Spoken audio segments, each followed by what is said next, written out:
నీ దేవుడు నీకు బలము కలుగా నియమించి ఉన్నాడు. He has appointed that you should have the strength, you should have the power and you should have the stamina. నీ దేవుడు నీకు బలము కలుగా నియమించి ఉన్నాడు అంటున్నాడు.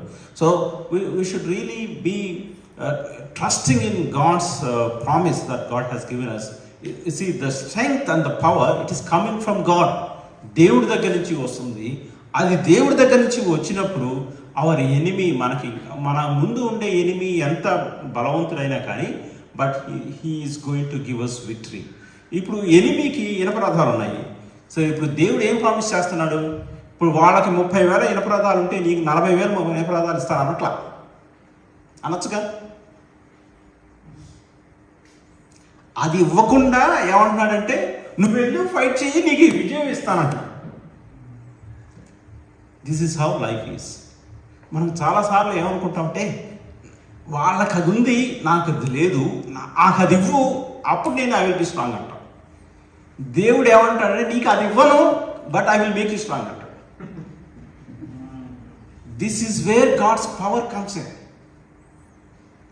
దేవుడి శక్తితో ఇప్పుడు ఆ ఇనప రథాలు వాళ్ళ దగ్గర 30,000 ఇనప రథాలు ఉన్నా కానీ నీ దగ్గర రథాలు లేకపోయినా కానీ నీకు విజయాన్ని ఇస్తాను. అప్పుడు నీకు అర్థమవుతుంది దేవుడి శక్తితో మనం గెలిచాము అనే విషయం. ఇప్పుడు మనకుండే సమస్యలు, ఈ లోకంలో ఉండే సమస్యలు, ఇబ్బందులు ఏవైనా కానీ మనకుండే what are all the difficult enemies that we have. One of the things, key enemy is the media at the moment. So media is definitely we can use it in the right way. మనం జాగ్రత్తగా వాడుకుంటే మనం డెఫినెట్గా మనకు use అవుతుంది. కాకపోతే influence, wrong influence కావాలి అంటే media is one of the easiest weapons that devil can use. It's not only media, anything. యాక్చువల్గా మనం చాలాసార్లు మన మీడియా మీద బ్లేమ్ చేస్తూ ఉంటాం, కానీ ఇట్స్ అవర్ మైండ్, మన మనసులో ఉంటుంది. మన మనసు అది ఇప్పటి నుంచే కాదుగా, మనకి ఖయ్యీన్ దగ్గర నుంచి మొదలైంది. ఏముందని ఖయ్యీన్ హత్య చేయాలనుకున్నాడు? అసలు ఏం చూశాడని? టీవీలో ఏమైనా చూశాడా, ఇంకేమైనా చూశాడా? వచ్చి ఉన్నదే ఇద్దరు, ఉన్న ఇద్దరిలోకి ఖయ్యీన్కి అసలు ఒకళ్ళని చంపేయాలని ఆలోచన వచ్చిందంటే అంత అసలు అది మైండ్లో ఉంది, అది మనసు ప్రాబ్లం అది. సో మీడియా అనేది మనం definitely put on that, but media has become really made it very easy to influence people in that direction. So that is going on.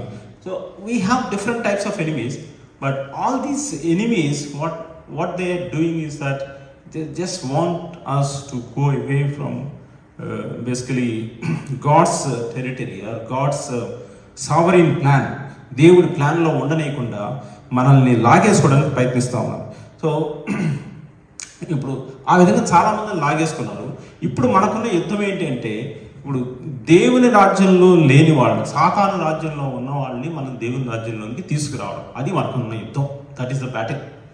మనం చాలాసార్లు దీన్ని people tend to make it secular.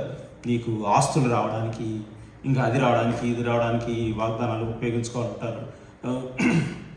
So when you are in need of these secular things, you can always claim these promises and then you can get them. There is no problem with that. But a primary reason why God has given these promises is that from Satan's kingdom, we need to bring people into God's kingdom. That is the battle. అది మనకున్న యుద్ధం. ఆ యుద్ధంలో గెలవాలి అంటే సాతాను డెఫినెట్గా బలమైన ఉండే, సాతాను దగ్గర బలమైన రథాలు ఉన్నాయి, but still we can defeat him. మనకున్న బలం దట్ ఈస్ సఫిషియంట్. మీకు అధిక బలము కలదు అన్నాడు.